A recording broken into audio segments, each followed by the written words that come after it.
Summer in Springwood, Ohio, wraps Elm Street in sticky heat. Quiet houses stand under flickering street lamps, their windows dark until late. Inside house number 1428. Tina Gray dozes on the couch beside an idle television set. She's babysitting for a friend, flipping through magazines to stay awake. The screen's glow paints her face in shifting blues. Minutes pass. The ceiling fan hums. Tina's eyelids grow heavy. A low whine rises from beneath the floorboards, an irregular beep, like a furnace control gone awry. She starts, glancing at the thermostat on the wall. Its dial spins into the red. Muffled laughter drifts through the walls, though no one remains in the house. Curiosity pulls her toward the basement door. She descends creaking steps into a boiler room. The air is cold, thick with dust and the tang of rust. A single bulb trembles overhead. Tina's breath puffs in the pale light as she approaches the furnace controls. One gauge ticks faster, needles quivering. Then, scratch by scratch, a metal glove edges into view, razor-tipped fingers scraping along a conveyor belt. Tina backs away, heart racing. The glove's owner emerges. A charred face, scorched green sweater, sickle-bladed hand. His eyes glint with cruel amusement. Tina turns to flee, but the boiler behind her erupts in a geyser of water. Steam and blood mix in a hiss that fills the cramped space. She screams as the boiler's lid yanks her downward, pulling her into darkness. Above, Nancy Thompson jolts awake in her bedroom. A muffled scream echoes through thin walls. She jolts upright, heart pounding, toes brushing the worn carpet. Nancy's candle flickers. She crosses to her window and peers down Elm Street. 1428 stands still, its porch light flickering. Nancy's mother murmurs in the next room. Unaware, Nancy hesitates only a moment before grabbing a robe and slipping into slippers. Tina's panicked voice rings out again, muffled, "Help me, help me." Nancy pulls the front door open, stepping onto the porch as a wet scream tears through the night. The camera, in your mind, holds on Nancy's face, wide-eyed pale, before she bolts down the walkway toward her friend's house. Elm Street's hush deepens, as if waiting for the next nightmare to begin. Nancy lies awake long after her bedside clock clicks into the early hours. The moonlight filters through half-drawn curtains, casting pale stripes across her quilt. Every creak of the old house, floorboards settling, wind sighing against window panes, feels amplified in the hush. She pours a cup of chamomile tea and returns to bed, unable to shake the image of Tina's scream echoing through her dreams. Her restless vigil drags on for nights. Each time she closes her eyes, she sees Tina pull beneath scalding water. The boilers is ringing in her ears. By the fourth night, she begins propping every door open with heavy books. Anything to keep the corridors in sight. She scribbles frantic notes beside her lamp. No door closed. No sleep alone. The pages pile up faster than she can review them. Just past midnight on the fifth night, there's a soft tapping at the bedroom window. Nancy startles upright, teacup shaking in her hand. She pads across the darkened room and parts the curtain. There, perched on the sill, is Johnny, her friend from town, grinning like a mischievous sprite. His cheeks are flushed, and he holds a small folded note. "What are you doing?" Nancy hisses as Johnny drops the note on her bed. He ducks his head and tugs at his collar. "Thought you needed company," he says with a sheepish shrug. "You've been talking to yourself for days." Nancy snatches the note. Inside, Johnny has drawn a cartoon of a furnace with googly eyes, caption boo. She can't help a tight smile. For a moment, Nancy allows herself to laugh. Johnny's prank, a simple joke in the face of her fear, breaks the tension like a spark in the dark. He slips through the open door, settling on the edge of her bed. She slides back under the covers and, for the first time, feels a flicker of warmth. They talk quietly about summer dances and college plans, the normal chatter teenagers define the nightmare at their heels. Yet as Johnny leaves before dawn, Nancy notices a smear of soot on his sweater cuff. Not his doing, she's sure. It looks disturbingly like the tracks of metal blades. She brushes it away, but the doubt remains. Is Johnny's prank merely a prank or something worse? Decades before Tina's scream, Springwood was gripped by a darker horror that no one dared speak of. except in whispered rumors among weary parents. Fred Krueger was a groundskeeper at Springwood Elementary, a quiet man who favored the boiler room's hiss and shadows over daylight chatter. By night, he prowled unsuspecting neighborhoods, and by morning, children would vanish without a trace. When the bodies were discovered, ash-blistered, their fingerprints melted into furnace grates. Outrage boiled over. Parents armed themselves with torches and pitchforks, convinced the justice system had failed. They cornered Krueger in the school's dank boiler room, the very haunt his crimes, and set ablaze. Flames licked his edges as he screamed for mercy, but guilt's fire consumed him first. Official records list Krueger's death as an accident, faulty wiring, a tragic worksite mishap. But Springwood's mothers and fathers knew the truth. They swore never to speak his name aloud, fearing to summon what they had destroyed. And so, the legend of the man in the boiler suit slipped into children's lullabies as a boogeyman threat. Behave or Krueger will come for you. 20 years later, those old fears fused with new nightmares. Rumors spread of children dying in their sleep. Faces twisted in silent screams. Bodies drained of warmth but untouched by flame. Police Chief Donald Thompson, Nancy's father, found the stories impossible. The burn patterns described in reports matched no chemical, no fault in the wiring. His search for a logical answer left him empty-handed. Meanwhile, Elm Street's teenagers dismissed the legend as suburban myth until they began to dream of Krueger's claws. They spoke of a clawed glove glinting in the dark, a striped sweater appearing beyond closed lids. In these dreams, Freddy Krueger, half shadow, half flame, haunted them with taunting laughter and renegade whispers. Worse, he fed on their fear. The more nightmares they fought, the stronger his influence grew.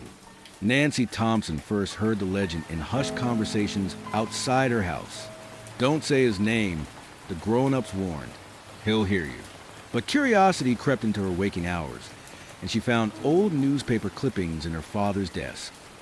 Yellowed articles buried beneath precinct files. There was Fred Krueger, arrested for child murder, freed on a technicality, then lynched by a vigilante mob. No trial, no verdict, only vengeance.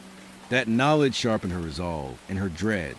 She realized the dream fiend stalking her friends took form from the very rage of those parents, twisted into something that could cross the boundary between dream and waking world.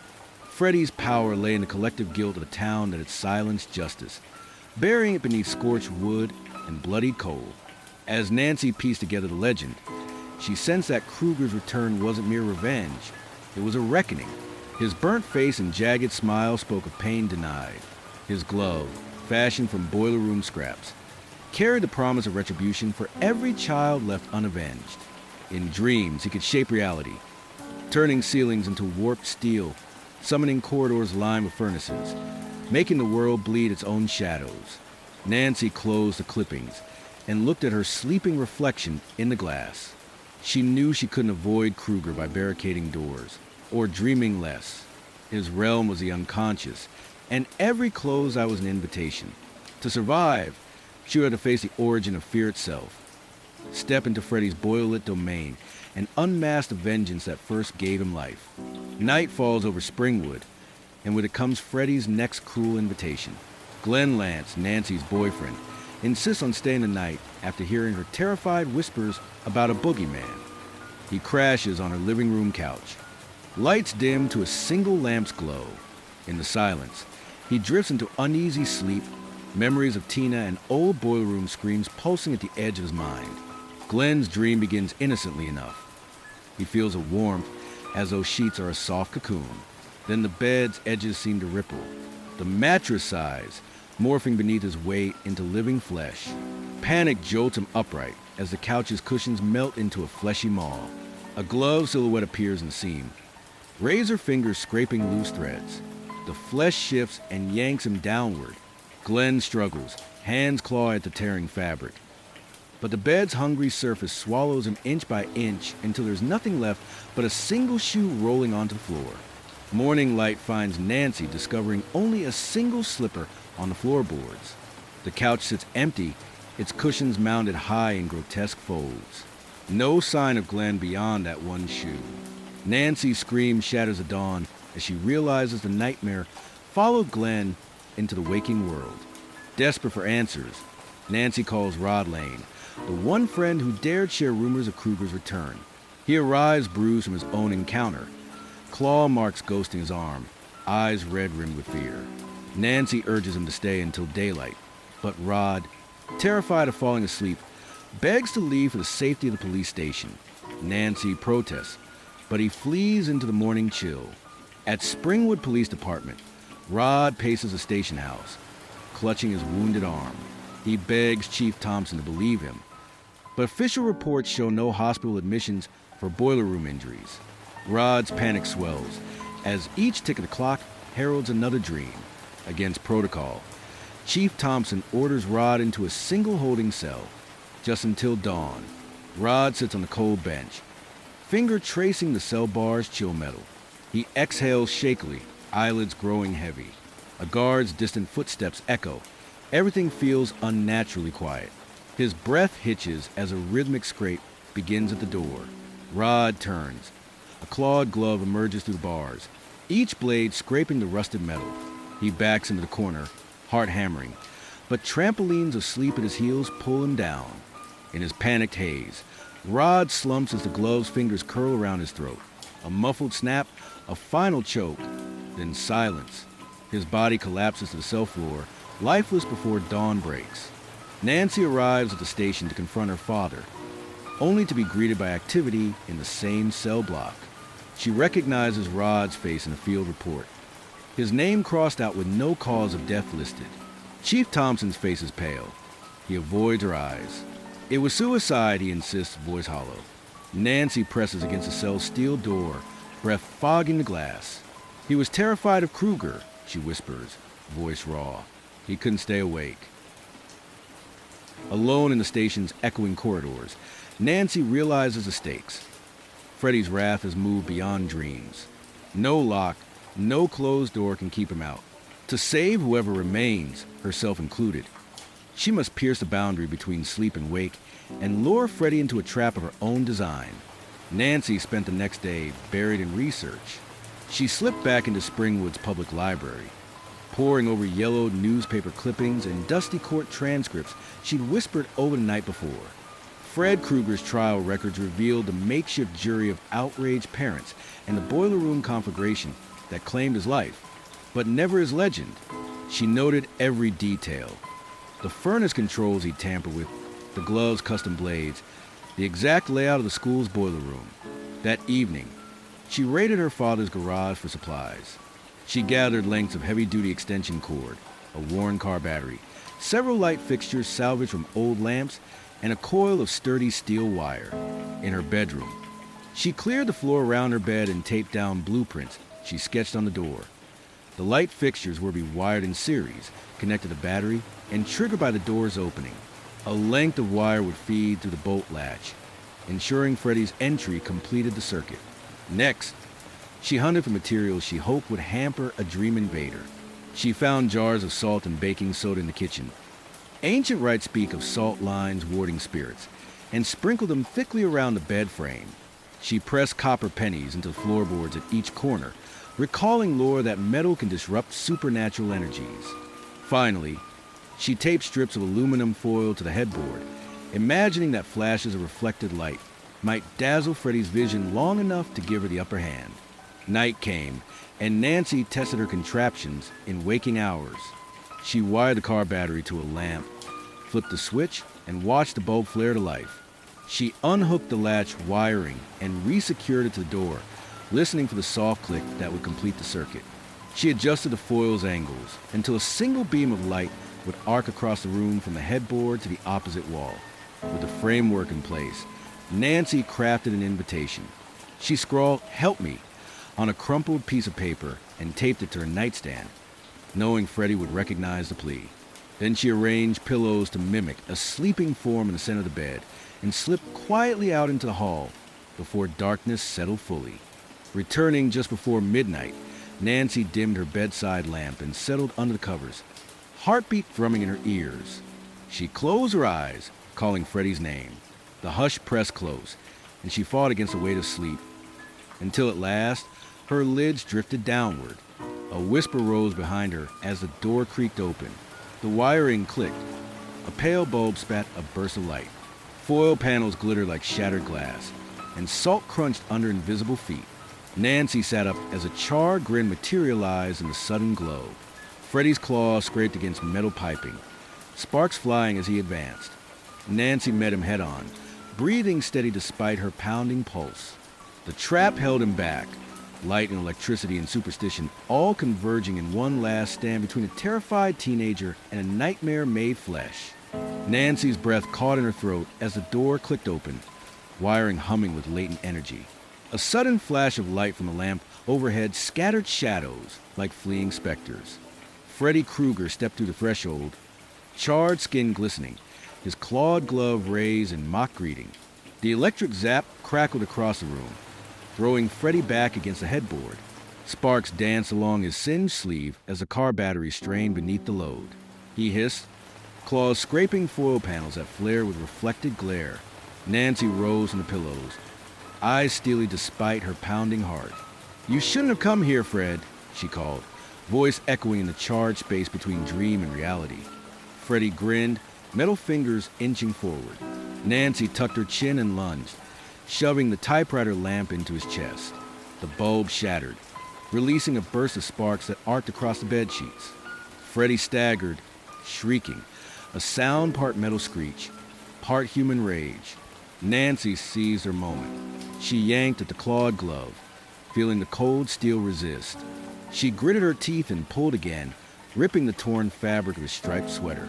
In the dream's warped physics, each tug sent ripples through the room, walls bending inward, the ceiling warping like molten wax. Freddy roared and struck the lamp's cord, severing the circuit. Darkness swallowed them both. Blind in the sudden black, Nancy fumbled for her defenses. Hands skittered across the floor, brushing against salt and foil. A faint glow from the crumpled "Help ME" sign caught her eye. She pressed her palm against the aluminum strip on the headboard, and electricity arced once more, this time surging to the wiring she'd wired into the bolt latch. Outrage ignited in Freddy's eyes as sparks raced across the bolt. The dream world convulsed. The bed twisted, sheets unraveling like tendrils. Freddy's form flickered, half here and half gone. He howled in fractured tones, clawed fingers reaching for Nancy's shoulder. She twisted free, heart hammering, and lunged at the light fixture, yanking it from its mount. A blaze of incandescent glare filled the room. Freddy's outline blurred, edges dissolving in the glare. His laughter cracked and splintered until it shattered like broken glass. With a final, bone-shuddering shriek, he dissolved into motes of burning ash that drifted toward the suit of armor Nancy kept as a collector's piece, then vanished altogether. Nancy sagged against the mattress, chest heaving. The dream's gravity lifted, corridors straightened, and the hush of her bedroom returned. She blinked up at her ceiling. The first real night and day still and silent. The wiring lay scorched but intact at her feet. The car battery sparkled quietly in the corner. Sunlight crept beneath the curtains, painting pale stripes across the floor. Nancy pushed herself up and crossed the door, testing the knob. It turned smoothly. No circuit hum, no flicker of spectral light. She peered down the hallway. Empty, still, alive with morning birdsong rather than screams. Stepping into her room, her father's voice drifted from below. He was calling her for breakfast. Nancy paused at the doorway, breathing in slow, steady draft of reality. She fingered the torn edge of the glove she'd wrenched from Freddy's hand, now nothing more than charcloth, and tucked it into her pocket, a small talisman of victory and warning. In that quiet dawn, Elm Street exhaled. The nightmare had ended for now, but Nancy knew some doors, once open, never fully closed. She pressed her hand to the wooden banister, sensation grounding her. Tomorrow, she would see if Freddy's glove held any final secrets. Tonight, though, she would sleep, knowing she had won this battle between dream and waking world. In the dawn's pale light, Nancy Thompson stands at the threshold between dream and reality, marked by the single gloved finger she's kept as proof. Her victory over Freddy Krueger speaks of the power of belief, how acknowledgement can banish, at least for a time, the darkest nightmares. Nancy's ordeal embodies survivor's guilt. She carries away a friend's loss and the knowledge that her own ingenuity saved her life. Yet her triumph also underscores suburban vulnerability. The perfect lawns and silent streets on Elm Street hide horrors born of secrecy and vengeance. Freddy's legend thrives on collective fear. In life, he embodied parental rage warped by vigilante justice. In death, he became something more, something that could breach the borders of sleep. Nancy's traps, salt lines, wired lures, and foil reflections mirror how an ordinary girl turned folk magic and DIY ingenuity into lifelines. Her ordeal reminds us that monsters grow in silence. When communities hide crimes, those crimes can echo through generations and invade the most intimate refuge of all, dreams. As Nancy steps into mourning, her world changes. Doors once locked now feel frail. Shadows in corners hold memories of clawed laughter. Yet she moves forward with purpose, armed with knowledge that nightmares can be fought. Suburban streets will never feel the same, but neither will she. In her hand, Freddy's finger glints, a token of hard-won agency in a world where sleep no longer guarantees safety. Fun fact number 1. Robert Englund's transformation into Freddy Krueger required 4 hours of makeup each day. Englund's charred visage was sculpted from foam latex appliances, painstakingly glued and painted to achieve that signature burnt wood texture. Fun fact number 2. The iconic boiler room set was built on a soundstage at New Line Cinema with actual steam pipes and working furnaces. Crew members report the sound of real boilers rattling through floorboards added genuine menace to the actors' performances. Fun fact number 3. Freddy's glove was crafted from an old gardening glove fitted with custom-made metal blades sourced from a local sheet metal shop. The uneven edges and crude welding gave it an improvised, sinister look, exactly the effect director Wes Craven wanted. Thank you for watching Slightly Spooky Stories for Sleep Movie Recaps. If tonight's journey down Elm Street kept you on the edge of waking, subscribe and tap the bell.